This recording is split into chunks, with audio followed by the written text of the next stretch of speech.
I think we might have a few more people join, but I'll just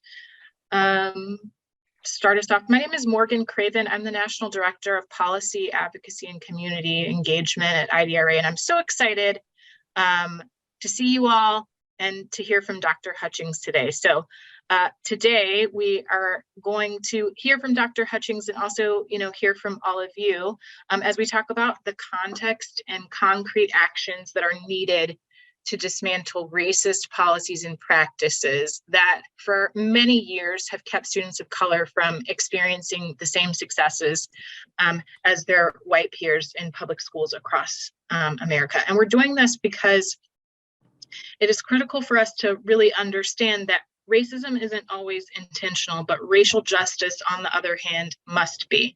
And so this webinar will allow us to put our good intentions into action in the name of an equitable and culturally rich education for all students. Our discussion is going to be aligned with Dr. Hutchings' book, which if you do not have it, you must get it. It is amazing. And I know in both the invitation and here in the chat, there will be a link to it. It is called Getting into Good Trouble at School, A Guide to Building an Anti-Racist School System. So together today, we're going to reimagine educational equity and talk about ways to actively dismantle institutional racism and implement strategic and methodical policies that benefit students in schools. That's a tough one. Maybe we'll talk about how to pronounce that. So in the way of, there's the link for the book in the chat. Thank you so much, Christy. Before Dr. Hutchings gets started with his presentation, and we will have time for questions throughout and at the end, I wanted to give just a quick introduction. So Dr. Gregory Hutchings is the founder and CEO of Revolutionary Ed, LLC. He is a nationally recognized educational leader, an anti-racism activist, and a published author who unapologetically advocates for Black, Indigenous, and people of color and racial equity in education. Dr. Hutchings was also recently appointed as the first executive in residence at American University's School of Education and plays a key role in elevating the school's Antiracist Administration, Supervision, and Leadership Certificate program. Dr. Hutchings has over 20 years of combined educational experience as a college admissions counselor, a teacher, a school principal, a central office administrator, a superintendent, and as a college professor. He specializes in anti-racism in education, in educational leadership, strategic planning, strategic thinking, professional learning, school board and superintendent relations, and executive coaching. Dr. Hutchings earned his doctorate in educational policy planning and leadership from the College of William and Mary. He currently serves on numerous national boards, including the board of IDRA, and he is a native of Alexandria, Virginia. He and his wife, Cheryl, are proud parents of 2 children. And before I pass it to you, Dr. Hutchings, I would like to say that it took me a while to figure out why I knew your high school, T.C. Williams. It is from Remember the Titans, if any of you of that movie. And I would like to know if you know Denzel Washington. Maybe you can address that at some point in this presentation. Thank you so much, everyone, for being here. Dr. Hutchings, I am so happy to turn it over to you. Thank you so much, Morgan. And I have not met Denzel, but Coach Boone was my teacher in high school. Oh. Coach Boone, he has passed away, but I got to do his eulogy at his funeral, which was really, that to me was one of my best experiences in my life, which was really awesome. But thank you, Morgan, for the introduction. And good to see everybody here. I know that you all are ready to get into some good trouble at school. So I hope that you're all ready for that today. And as we get started, I know people are putting in their names and kind of where you're from. I want to quickly just start and just put this in the chat. And I'm going to share my screen while I'm doing this. But in the chat, if you all can just kind of like tell me a little bit about like what was your favorite pastime, or what's something that you've done, lately in regards to self-care. As you all know, with this pandemic, it's still not over. We want to believe that it is, but it's not. But what are you doing just, to have some self-care to keep yourself sane? But I would just love to hear from some of you in the chat, around some of those things that you all are doing. It'd be great to hear from you. I see people are cooking. That's a good thing. Walking on the lake. Oh, I wish I was walking on the lake right now. That'd be nice. I see jogging. Yes. Yoga, sitting in Zen meditation. Oh, okay. Swimming, ballroom dancing. I see some Latin dance. Okay. Walk to school and back. Shoot, you all are like a fun group. Moving, morning runs in Old Town. Yep. Jacob, I see him all. I see him every once in a while. He's a good friend of mine, which is great. I haven't seen him running though lately. Binge watch Netflix, Prime Video. I'm doing that too. Oh, I saw bird feeders, reading. This right here is like a really cool group. So you all are intimidating me already before I even get started. But it's good that you all are doing things, right? You know, one thing I tell people time and time again, especially at times like this, we really need to practice self-care. Like, and it needs to be something that we just don't do one time. You have to put it into your routine. And I hope that you all are putting it into your schedules, because the same way you made it to this webinar today or the meeting you may have gone to before this, you also should have times where you're doing some self-care and time for yourself, because that is key and important. Well, let's get into kind of today, because there's some heavy things that we are going to talk about. And I always like to start with kind of like centering how I'm even in this space of anti-racism. You know, everybody knows about the murder of George Floyd. And, you know, for me, when this happened in 2020, we were right in the beginning of this pandemic. And as superintendent, it was probably one of the most challenging times of my life. And I want to say that the racial reckoning that America was facing at this time, and that we're still facing even today, but in regards to the murder of George Floyd, it gave me what I say, I had an epiphany where I realized that for the rest of my life on earth, that I was going to make a commitment to working towards racial equity and anti-racism in public education, and really in education in general, not just across the nation, but across the world. And it was so impactful, you know, for me at this particular time, that, you know, I realized that if I didn't stand for something now, that it would be detrimental to the future of young people, including my wife and I, our children, and their children. So my grandchildren and my great grandchildren one day. It's that, you know, important, I believe, for me. So I took that vow to say, hey, I want to do something in my life. And this is why I'm on this journey right now. And I hope to be able to tell you a little bit about some of these stories as we go through the presentation today, and also answer some questions later on today. I want to start with talking about CRT, because as you all know, folks are right now going ballistic over just the word CRT. It's kind of ridiculous in some ways, you know, how it's been so politicized and how it has been used to kind of discredit, you know, education for some reason, right? Well, I know the reason. I won't even get into that, into the politics of that today. But I think it is important for us to truly understand the facts about CRT. I had the privilege this summer to serve as a presenter for the CRT summer school that was held actually by Kimberly Crenshaw, who was one of the, I'd say, the queens of CRT. And, you know, I learned so much about critical race theory. And the simple fact is that, you know, it's not about, you know, trying to divide this country. What it is really about is saying that race is a social construct that was created to make white people feel as if they are superior to every other race. That was what it was created to do.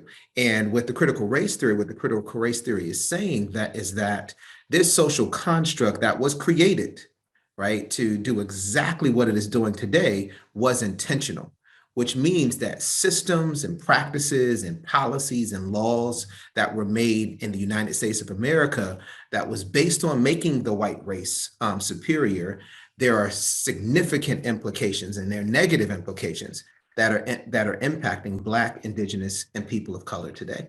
And that really is what critical race theory is all about. And I remember when we first started talking about CRT in our country after President Trump, our former president, had spoken about it in a press conference, and it just went viral.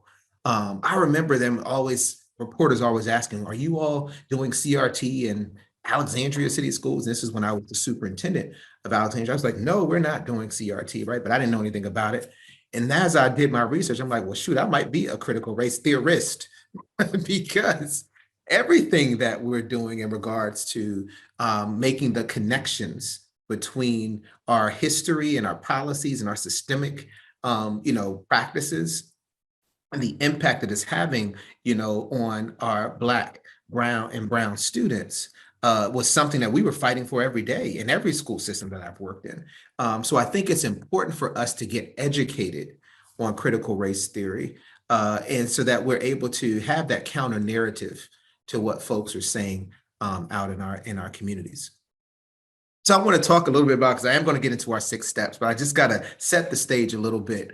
I got to talk about, our former congressman, the late and great Honorable John Lewis, who was such an inspiration to me that I was inspired to name my first book from one of his quotes, right? And, it's his quote that he talked about getting into good trouble. He talked about necessary trouble. And what stuck out to me is when he said that it helped to redeem the soul of America. Like, it was that powerful that if we can get into this good trouble, right, we can literally redeem the soul of America. And that is when I realized that I wanted to get into some good trouble, but I wanted to get into good trouble at school. And that is how the book got its title, right? That is what inspired me to say getting into good trouble in school was definitely going to be my first book. And I wanted it to be a guide to building an anti-racist school system. And what I'm going to talk about today is just 6 steps to revolutionary school leadership. And I know that each of you are here to learn more about that. And I'm hoping that we can have, some comments and Q&A towards the end of our time together today. But I want to give you all just a crash course, right? You can go and get the book and you're going to get some really solid information and guidance on how you can make this come to fruition within your organization or your school system. But I'm going to give you some golden nuggets that I hope you all can take with you. So first I want to talk about is knowing your history. And, when we talk about 6 steps of revolutionary school leadership, it is so important for you to know your history. Morgan had mentioned earlier, she was like, why did I know your high school, Thomas Chambers Williams, and the movie, Remember the Titans. And one thing that people didn't know, because we just changed the name of Thomas Chambers Williams High School, which was also known as T.C. Williams High School, to now Alexandria City High School. And a part of us changing that name is because we as a city and school system unpacked our history. Specifically, we found out that Thomas Chambers Williams, which is also known as T.C. Williams, was superintendent of schools in Alexandria for 30 plus years. This was during the 30s and early 60s. And he was a staunch segregationist. He was someone who believed that Black and white children should never learn under the same roof. He received a letter from President Kennedy in the early 60s that had asked, as the superintendent of Alexandria, which was the first ring suburb of our nation's capital, Washington, D.C., to be one of the first school systems in the country to integrate. And President Kennedy said, why don't Alexandria be that exemplar for America? And Thomas Chambers Williams said, over my dead body. Absolutely not, right? And when he retired as superintendent, within 2 years, they were building this new high school. The city of Alexandria said, let's name this school after Thomas Chambers Williams, and maybe Black and brown kids, or at that time, Black students and Black families won't go to the high school. You won't have to keep them out. Yeah, we'll integrate, but they're not going to want to be in the school with him because he hated Black people, right? And that was the premise of us starting T.C. Williams. Now, everybody knows the movie Remember the Titans. They get excited like I do when I want to meet Denzel. I'm like, Denzel, I even reached out to him one time. I reached out to him like, I'm the new superintendent. We want to have you come. He didn't respond. But we tried to get, Denzel, but everybody gets excited about Remember the Titans, right?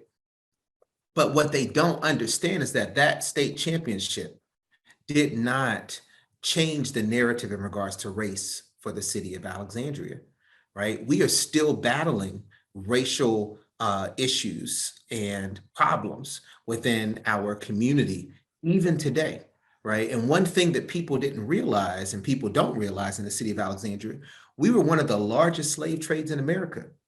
Right here in our city, we sent slaves all over this country. They arrived first in Alexandria through the Potomac River. And people don't realize that. But as we begin to unpack our history and begin to talk about these narratives and talk about the good, the bad, and the ugly, our community was able to say, okay, well, this is impacting some of what we're grappling with today, right? This is some of the outcomes of our history and why we are still seeing some racial kind of disparities in regards to our students today. And how do we make sure we speak our truth and have these counter narratives around our history so that we don't repeat it? And that is the key piece in knowing your history.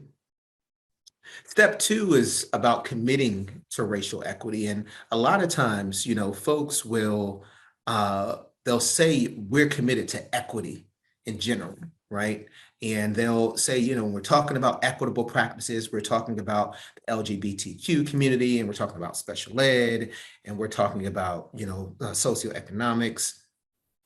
What I am asking is for folks to genuinely commit to racial equity first. And I'm very specific around the racial equity being first, because when you add race to our LGBTQ challenges and issues, they are exacerbated. If you add race to special education, those disparities are exacerbated. If you add race to socioeconomics, those disparities are exacerbated. And it is so important for us to really focus on the race piece. And it makes people so uncomfortable that for so many years, we have really been kind of avoiding the elephant in the room. And it is going to take that full commitment on racial equity to allow us to minimize some of the inequities when it comes to finance and health and well-being of our Black, Indigenous, and people of color across this nation. That is how we're going to be able to truly dismantle the predominant paradigms in our schooling. I think of both in Alexandria and when I was superintendent in Shaker Heights, we had communities that were, our predominant paradigm was really our white affluent families. However, our student body was not all white and affluent, right? So we had to ensure that we were challenging some of those belief systems that were catered toward one specific, population within our school system. That doesn't mean we ignore them, right? That means that we have to have multiple seats at that table so that all folks that you serve and all families that you serve have a voice. Another piece that's so important when you're committing to racial equity is having that racial literacy and racial fluency. Folks have to be well informed around race. They have to be fluent in language. What is a microaggression? What is an implicit bias? What is an explicit bias? What is racism for us? What is anti-racism for us, right? These are definitions that you are going to have as an organization to ensure that you are setting the stage and that everybody has a common understanding of what you are focused on within your organization or school system. Step 3 deals with eliminating de facto segregation. In the book, we specifically talk about detracting. I try to use the term de facto segregation because honestly, that's what I feel a lot of our programs are establishing, whether we're talking about special education and pathways for special ed, talented and gifted programs within our school systems, magnet programs, specialty programs. We still see in many schools across this nation where you go into a school building, you walk into a classroom, the school system as a whole is very diverse. However, you have a classroom that has all one race in it, whether it's all Black students in a special ed class or all white students in a AP course, right? And we see this time and time again. And what we have to call it is what it is. It's de facto segregation. It's saying, yes, we have this diverse community we serve, we have a diverse student population, but then you go into your buildings and they're segregated by classrooms or by courses or by programs. And this is something that, as revolutionary school leaders, you're going to have to be able to eliminate within your organization. Another step deals with differentiating, which is step 4, is differentiating your discipline versus policing. This is so key. And I'm not saying, I don't even want to get into the conversation of, defunding police. That's not what I'm referring to, or getting SROs out of school buildings. You all need to determine in your own school system as to what you need to do. I think everybody has a different kind of population that they may serve, and they have different core values. So I'm not telling you what the magic bullet is for this, but I'm saying differentiate what your discipline practices look like so that you don't become a pipeline to policing. And let me just give you an example. I recall doing some visits in a school and not in one of the school systems that I led. I was doing some tours of a different school. It was actually a charter school network. And the students were walking with their hands behind their backs. They were looking down on the floor. They were in line. And the principal was really excited about, like, look how quiet they are and look how they're walking down these halls in straight lines with their hands behind their backs. And I was a little taken back by that.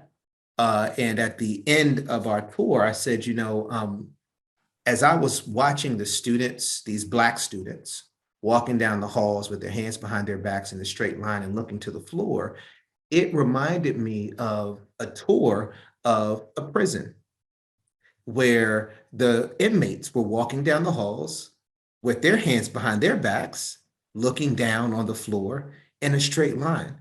And I said that it felt some kind of way for me seeing Black children walking down the halls and you celebrating that. And I think that you really need to reconsider how your students go to and from class. That wasn't a celebration to me. It was actually insulting and sickening. The principal turned red. This was a white principal, by the way. His face got flustered.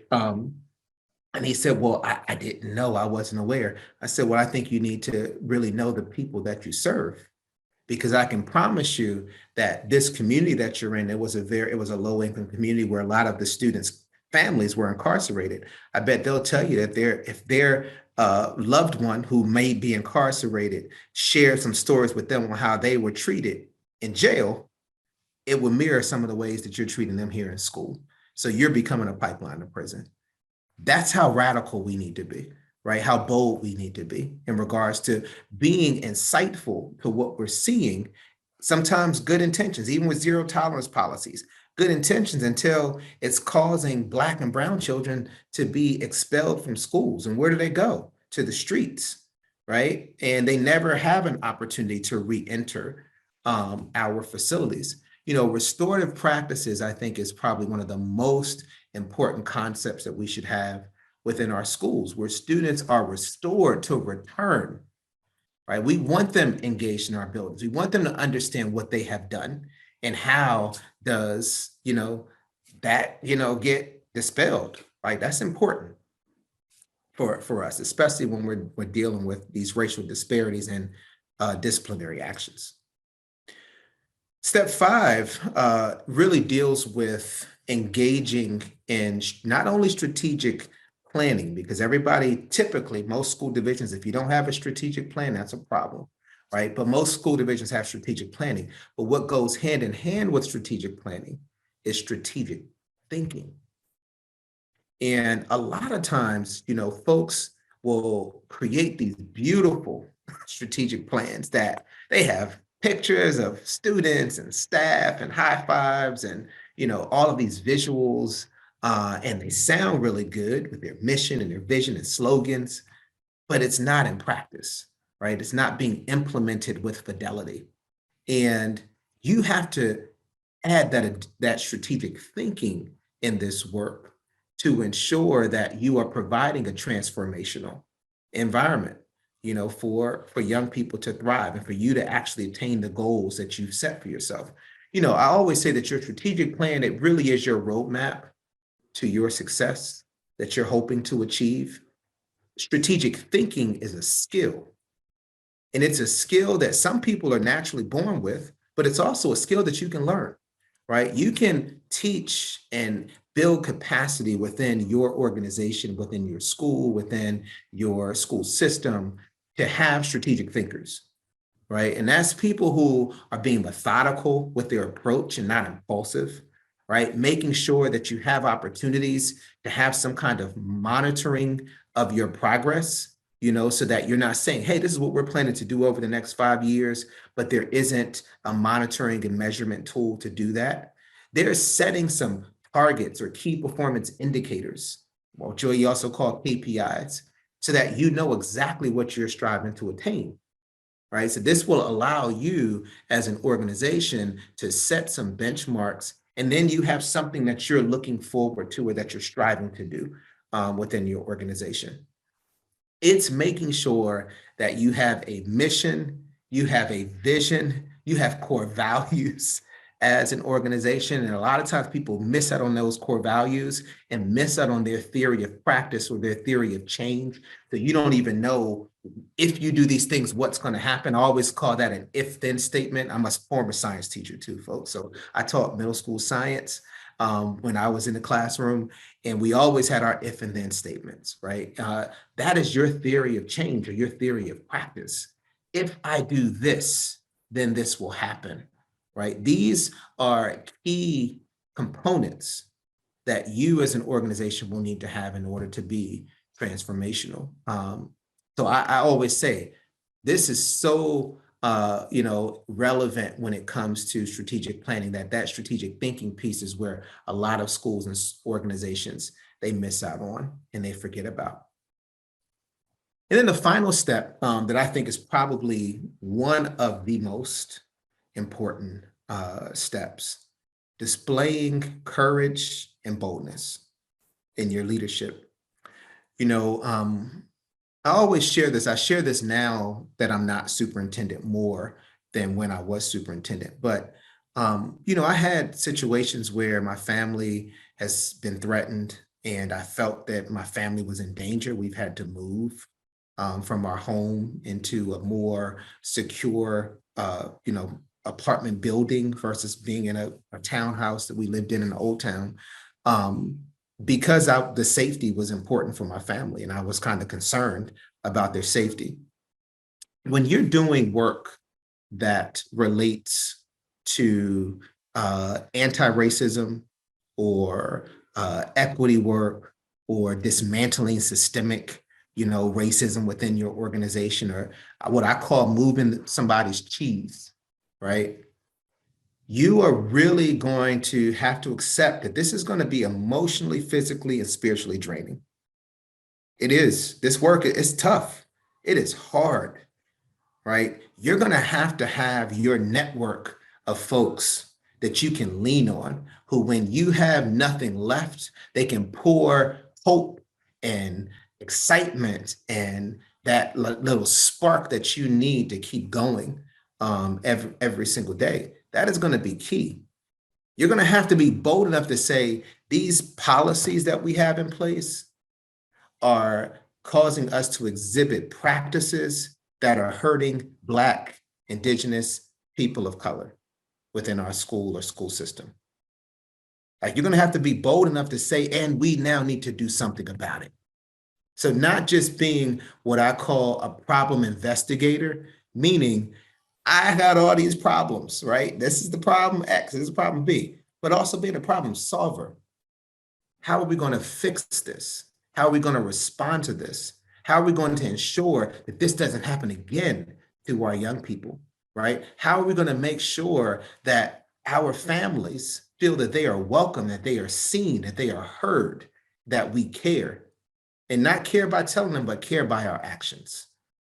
You're going to also have to be able to, what I call, be the epitome of VIP. And it's not very important people. It's vision, it's integrity, and it's passion, right? If you can possess those qualities and make sure that the staff and your team who are working with you on this journey, that they can, have these characteristics of VIP or vision, integrity, and passion, you can accomplish anything. You really can. You can as an organization. And one thing that I believe is going to be key for you as a revolutionary school leader is making sure that you don't do this work alone, that you don't act as if you are out here in this space by yourself, because trying to do this huge endeavor by yourself, I guarantee you will fail. I guarantee. So you're going to have to empower, you're going to have to support, and you're going to have to also get out of the way of some folks so that they can lead and work with you, right? You can't do this alone. You can't be selfish and try to take this on by yourself. So I know that I wanted to give us some questions because I promised that we would have some engagement with this. I know I've kind of dumped a lot on you right now, but I don't believe in just talking the whole time. I really don't. So I want to open the floor for some Q&A. And if you don't want to, say things out loud, please use the chat. But I see that Derek's hand is up already. So why don't we go right to Derek, if that's okay, Morgan, or should I allow Morgan to call on folks? Yes, Dr. Hutchings, this is Derek Eugene. Yes, Derek, how are you? I'm good, thank you for your presentation. We once lived in Alexandria, Virginia, and I believe my sister graduated from T.C. Williams, so have some awesome. familiarity with the area in Old Town, Virginia. Oh, that's great. Yeah, my question for you is, your presentation is great, illuminating and encouraging, and it seems geared more towards a receptive environment. I'm here in the great state of Texas, where we're even taking steps to identify the problem can have you labeled a radical and removed from your job. That's right. I was wondering if you have any advice in when you're dealing with hostile situations. Absolutely. So first, Derek, nice for you to join us today, and I, say kudos to you for at least saying, "Hey, I want to do something about this," right, and being unapologetic about this work. Not just in Texas, but North Carolina, Florida, Virginia. I'm doing this work in a state where the governor said, that we couldn't use the term equity. I mean, when I was superintendent, we sued the governor. I'm proud of that too, because of this work. So you still got to be bold. Yeah, I am. Trust me. I use it all the time, and I'll sue them again if I get the opportunity. I'm still waiting for my call to have some coffee, beer, or something with them. At some point, I'll go without a coffee. Let's have a real talk, right? I would love to do that. I'm not afraid. So what we have to do is we have to be bold and we have to be unafraid.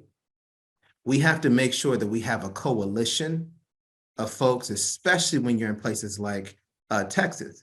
IDRA is a really good example of a resource for you to help coach you through some of those obstacles that you may face, whether it's dealing with policy, whether it's dealing with how do you navigate these uncharted waters within your school system or your organization.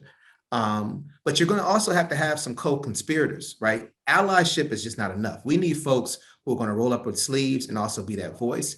And I say this time and time again, especially when I'm in diverse groups like this, our white co-conspirators have to speak up. They have to, right?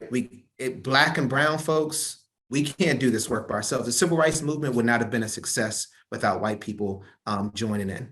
It wouldn't have been, right? So we have to make sure that we are using and allowing for our white, co-conspirators to have a seat at the table and to also be a voice, but they have to be willing to educate themselves and to learn that too, because I didn't put it in the slides today, just because I didn't know what everybody in the audience, but typically when I'm talking to certain groups, I talk about Black fatigue.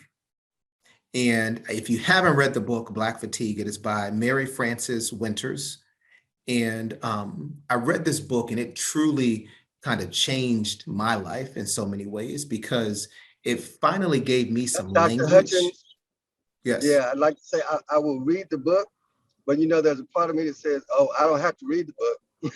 I live the book. No, let me tell you, you do got to read the book. Let me tell you why you got to read the book. I thought I didn't too, but it gave me some language and it gave me affirmation to some of the things. I didn't know how to articulate what I was feeling. I didn't know why I would get angry when somebody keeps asking me, well, what should I do about this? I was tired of them asking me, what should I do about this? I'm not the spokesperson for all Black people in America. Like, why don't you go figure out some of this stuff too? Why don't you go read something? Like, don't make me be your teacher all day. You got to read. It's kind of like giving somebody answers to the test, right? Why don't you study too? So then you can pass the test. It's like, I'm gonna pass the test, right? So Derek, what I'm saying to you in a nutshell, because I'm long-winded, and then we calm down a little bit, is that the best thing for you in a place like Texas is to have the co-conspirators and the resources, as well as the network that is going to help you through this journey, so that you're not doing it by yourself. And the unfortunate thing, you have to accept that you might be in a situation where you may lose your job. And I can tell you, I would rather lose my job for fighting for something than to sit and do nothing. And many years from now say, you are the cause of the problems that the future is faced with, right? Because I can tell you, especially in education, one advantage we have right now is that there's a shortage of educators all over this country. So you can find yourself a job. Now, you may not want to have to move, but I can guarantee you, you can find you a job, even if you get fired in this space. So that's just my advice to you, Derek.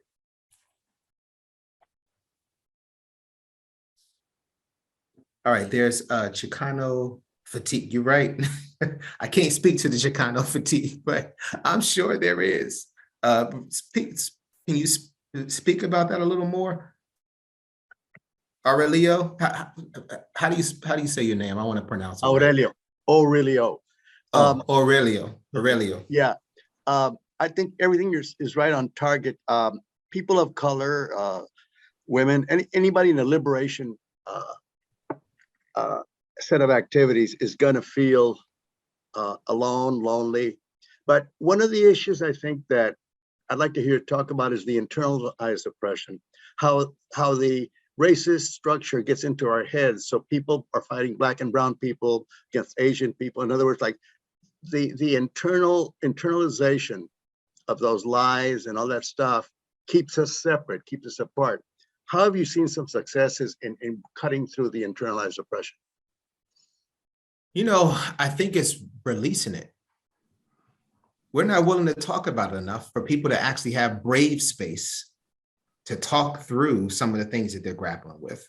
Like, so for example, and maybe we can poll folks here, like, how many times have you felt comfortable talking about your most vulnerable moments with your colleagues, right? I mean, how often does that happen? It's probably very rare that happens in your workplace. It might happen at home, but in your workplace, it's a whole different ballgame. So what we have to do is we have to develop that brave space and safe space so that you are able to have these hard conversations and be able to speak through your truth. Like, and one thing that I try to do as superintendent time and time again is creating a space where people felt comfortable enough to say what's on your mind and that there's a no judgment zone, right? But these are norms that you have to establish as an organization, right? People aren't going to just come in and start freely talking about any and everything. It's like, we don't even do that sometimes in our own families, people that we've known forever, right? That's taboo to do that in some families, family structures. So but you have to make sure that you're establishing those norms and those agreements. If you're not familiar with this, I use this in my professional learning modules. We use the 4 agreements that came out of Courageous Conversations. I think it is very helpful for folks. And the reason why I say that is it gives you kind of like guidelines or protocol to be able to truly have, real discussion. And, the 4 agreements is all about, staying engaged, right? We're going to be engaged. We're going to expect to experience discomfort. I always tell people, no one has the right to be comfortable. It is not your right to be comfortable, right? So because you're saying, I want to feel comfortable or I'm feeling uncomfortable, that is not your right to be comfortable. So that doesn't mean I now have to shut up because you're feeling uncomfortable, right? That's your problem that you got to work through.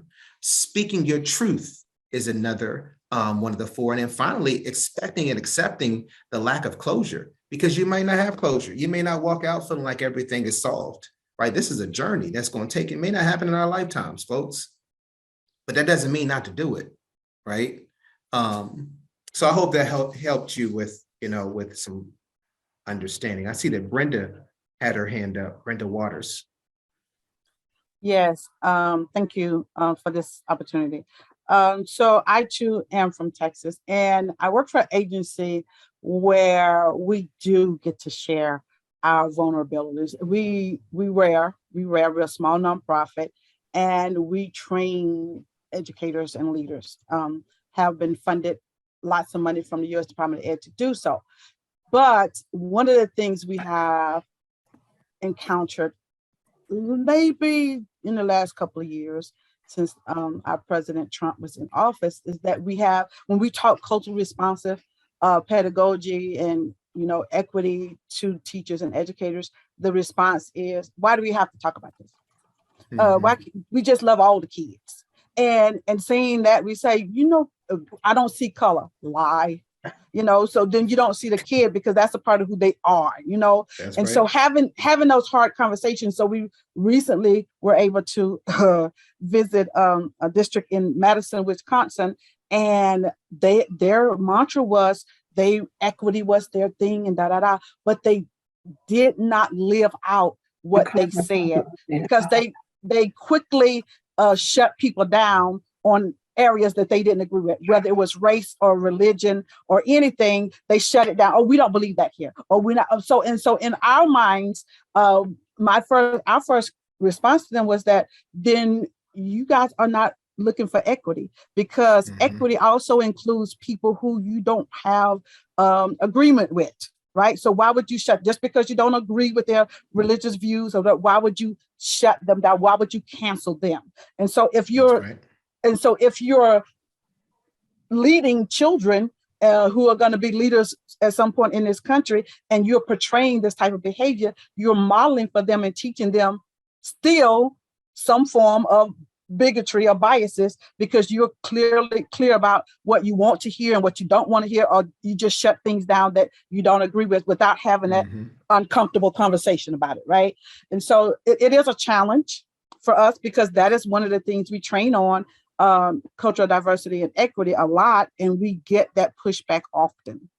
And we've partnered, we do partner with, we have had some IDRA people come and do some training for us as well in the past. But I think, like you said, it's just continuing on because it's not a one and done. It's not going to be fixed overnight, and being okay with this is something that hopefully will take root and we can start building some kind of legacy of change at some point, but knowing that it's going to be a fight, and being encouraged and have the courage to stay in the fight. That's right. And I just wanted to share that because I understand. I'm gonna get that book, The Black Frustration, Black Fatigue. Black Fatigue, yeah.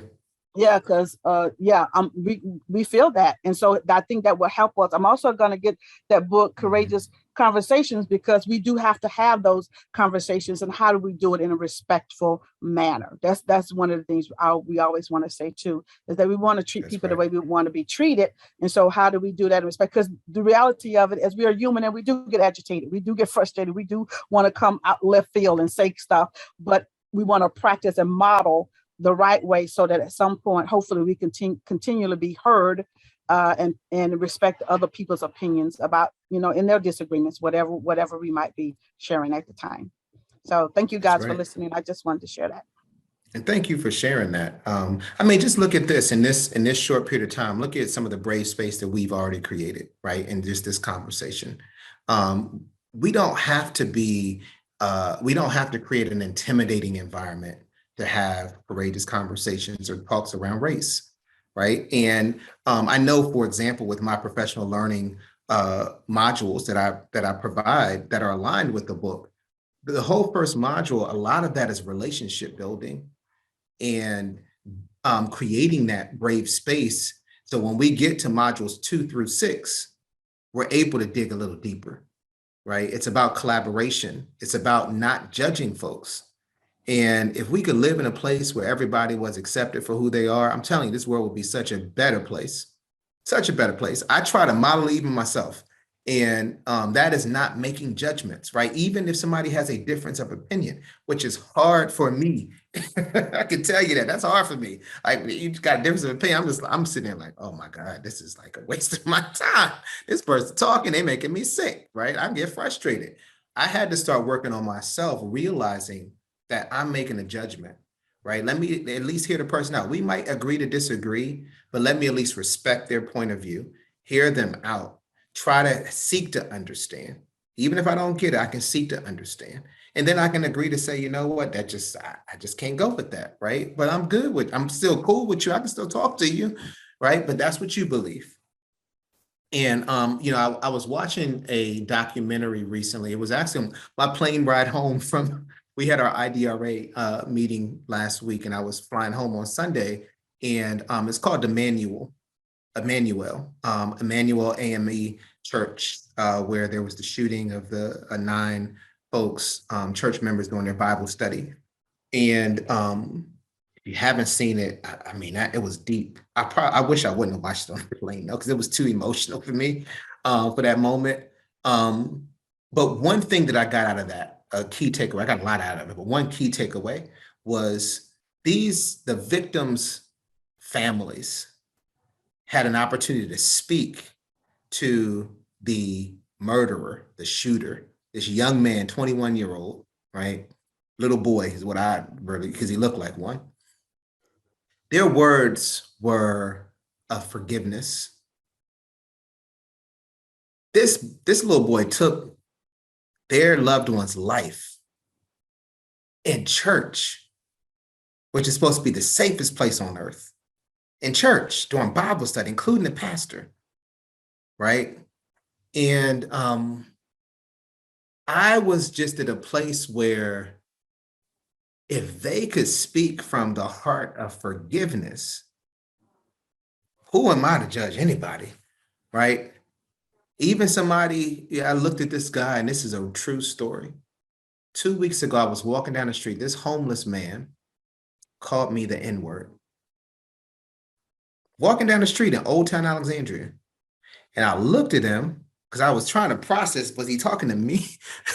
And he was. And he lit his cigarette, and he just blew out his smoke, I was away from him, so it wasn't in my face, but if I was near him, it would have been in my face. And, a part of me the street side of me wanted to cuss him out. However, I said, this man is just ignorant. And I'm not going to sit here wasting my time going back and forth with this man. And he apparently probably has mental illness too. So let me give him some grace for that. And let me continue enjoying the rest of my day, right? I wasn't going to engage in who are you talking to? Why would you say that? Who do you think you are, right? My reaction was, I need to pray for this guy. I'm a Christian, so let me pray for him and let me continue on my walk so I can make it home to my family. Because today, people are nuts, and you may react and I may lose my life. So is it worth that? And it's not. I don't know where I was going with that story. I just wanted to put it in there. So let's go if there are any more questions. See Morgan's chiming in. Yeah, I just wanted to ask a sort of a follow-up question. You have laid the groundwork for this, talking about relationship building and the importance of doing this work in coalition. Can you talk a little bit about how you have in your own experiences or tips for applying some of these strategies that you're talking about to youth and family engagement in particular, and what that looks like to create those relationships in an authentic way and talk about strategies? So I can tell you one specific area that I did in both school systems where I was superintendent, and that is when we were developing our strategic plan. And we were very intentional in making sure the student populations that we serve, that those individuals from those communities had a seat at the table with our actual strategic planning. And we were so intentional that we looked at zip code, race, neighborhood, gender, points of view, so that we had a diverse perspective when it came to doing this work. And I think that was probably the most powerful thing that we could do, because we were able to hear points of view that we had never heard before, because people had never been given the opportunity. We had to have interpreters, because in Alexandria, for example, some of our strategic planning members spoke Amharic, some of them spoke Arabic, some of them spoke Spanish, and we wanted to make sure that they had a voice too, and that they were able to get their points across and also understand what we were saying in regards to conversations that were happening around them. So I think that is something that's very powerful, ensuring that you have that representation and not just having someone who looks of that race, but somebody who understands that population you serve too, and who are going to be able to speak on behalf of that group.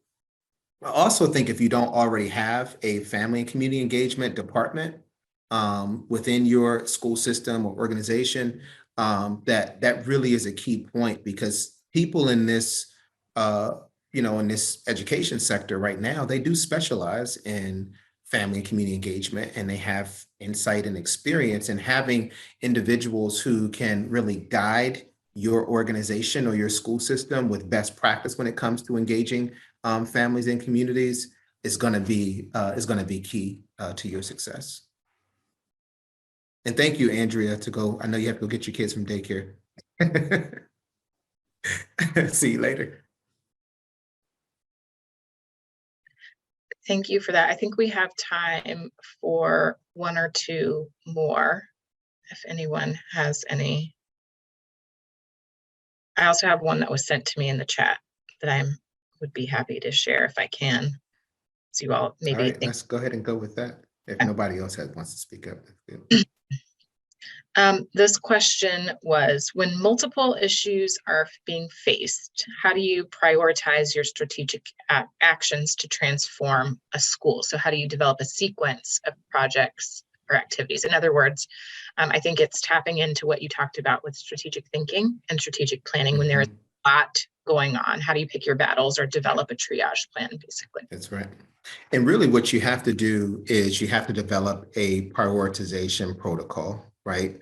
So, typically what I advise my thought partners that I work with on in regards to strategic planning is, if you're looking at a 5-year span, right, you're going to have to prioritize, what is it that we can feasibly do within a 5-year period of time? And what is our data saying our most important areas of focus should be? What should they be, right? So when you're doing your needs assessment, so that is focus groups, a climate survey that you might have that you administer in your organization, your academic data, any other type of data that you might have. When you are doing that data analysis, there are going to be some specific trends that are glaring. And those data points that come out, that's really where you want to start, especially once you have developed a mission and your vision and your core values as an organization. That is what's going to drive a lot of your priorities in regards to what you're going to focus on, right? If it's not aligned with what you all are saying you do as an organization, meaning your mission, or it's not aligned with what you're saying where you want to be as an organization in the future, which is your vision statement, or it's not aligned with what you believe as an organization, which is your core values, then those items don't even make it to the prioritization list. But that's really where you have to start. And a part of, in the book, under the section for strategic thinking and strategic planning, specifically, we talk about those different components of your strategic plan and the importance of using that data analysis as the first step to set the stage for what you need to prioritize. Because a lot of times, in organizations, we hear all kinds of noise from folks, and it might sound like it's important because people are noisy and loud about it, but it may not be a priority for you. You're just reacting to a few people in your community, right, that now is taking you off track to really focusing on what's going to give you substance and transformational change for your organization. So then you keep seeing the same problems kind of like perpetuating throughout your time as the leader of that school or that school system. Thank you so much for that. I know we are at time. I'm going to give a few final notes, and then if anyone has a last question to send us out, happy to take that.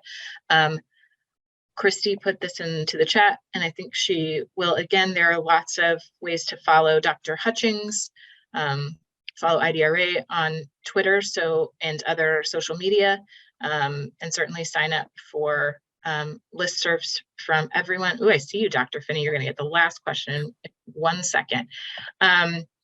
Please check out our IDRA's school resource hub, which is called We All Belong. It has lots of resources, original resources developed by experts so that teachers can feel prepared to talk about all of these issues that we have discussed today, particularly in contexts where they might, under district or state policy or local pressure, feel like they are in a situation where they don't know how or don't feel supported in talking about these issues. And so the resource hub, it's a free resource hub with all sorts of lesson plans, materials, helpful information from teachers. And we have developed a lot of these based on feedback that we have gotten from young people, from families, and from teachers.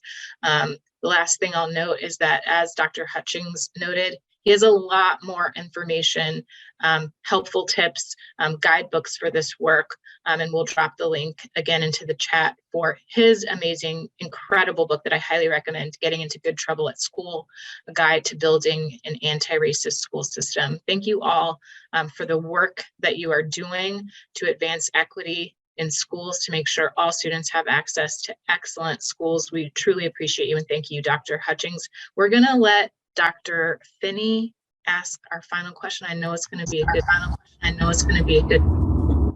Hi, Dr. Hutchings. Hello, Dr. Finney. It's not really Hello, a question. Dr. Finney. It's not really a question. It's just a statement to add on to what you were sharing with, our guest or your guest today. That equity has to be woven into your strategic plan, into every fiber of your work, from central office all the way down to our school level. And I have to give a shout out to our executive director, who's also on the call, because our work is still continuing in Alexandria.